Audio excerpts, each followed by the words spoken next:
Hi ನಮಸ್ಕಾರ, ನಾನು ನಿಮ್ಮ ಕಾವ್ಯಶ್ರೀ ಮಾತಾಡ್ತಾ ಇರೋದು.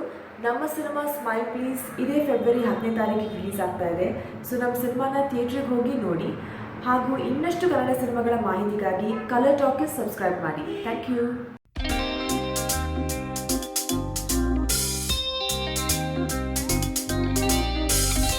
ರಿಯಲ್ ಸ್ಟಾರ್ ಉಪೇಂದ್ರ ದಬಾಂಗ್ ಅನ್ನೋಕೆ ಇಲ್ವಂತೆ. ನಾವಿದನ್ನ ಹೇಳ್ತಿಲ್ಲ, ಇದನ್ನ ಉಪ್ಪಿನೇ ಹೇಳವ್ರೆ. ಹೌದು, real star Bollywood super hit cinema Dabangg Kannada remake ನಲ್ಲಿ ನಟಿಸ್ತಾರೆ ಅಂತ ಪತ್ರಿಕೆಗಳು ಗೀಚಿದ್ರೆ ಸುದ್ದಿ ಮಾಧ್ಯಮಗಳು ಒಂದೇ ಸಮನೆ ಸುದ್ದಿ ಮಾಡ್ತಿದ್ವು. ಇದನ್ನೆಲ್ಲ ನೋಡಿದ ಉಪ್ಪಿ ಎಲ್ಲ ಇದೇನಪ್ಪ ಅಂತ ಮೊಬೈಲ್ ನಲ್ಲಿ ಟ್ವಿಟರ್ ಓಪನ್ ಮಾಡಿ ಅದ್ರಲ್ಲಿ ನಾನು ದಬಾಂಗ್ ರಿಮೇಕ್ ಮಾಡಲ್ಲ ಅಂತ ಬರ್ದು ಹರಿದಾಡ್ತಿರೋ ರೂಮರ್ಗೆ ಬ್ರೇಕ್ ಹಾಕ್ಬಿಟ್ರು. ಹಂಗೆ ಅದೇನೋ ಅವರು ಬೇರೆದೇ ಕತೆ ಚಿತ್ರಕಥೆ ಮಾಡ್ತಾವ್ರಂತೆ.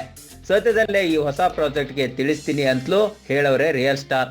ಸದ್ಯ ಪ್ರೇಮ ಉಪ್ಪಿ ಮತ್ತೆ ಹುಟ್ಟಿಬಾ ಅಂತ ಕರೆದ್ರೆ ಅಲ್ಲಿಗೆ ಹೋಗವ್ರೆ. ಅದಾದ ನಂತರ ಮೋದಿ ಅವತಾರ ತಾಳ್ತವ್ರೆ. ಇಷ್ಟೇ ನೋಡಿ ಸ್ವಾಮಿ ವಿಷಯ. ನಮ್ಮ ವಿಡಿಯೋ ನಿಮ್ಗೆ ಇಷ್ಟ ಆದ್ರೆ ಶೇರ್ ಮಾಡಿ, ಲೈಕ್ ಮಾಡಿ, ಕಮೆಂಟ್ ಮಾಡಿ. ಮತ್ತೆ ನಮ್ಮ ಚಾನಲ್ ಕಲರ್ಸ್ ಟಾಕೀಸ್ಗೆ ಸಬ್ಸ್ಕ್ರೈಬ್ ಮಾಡಿ.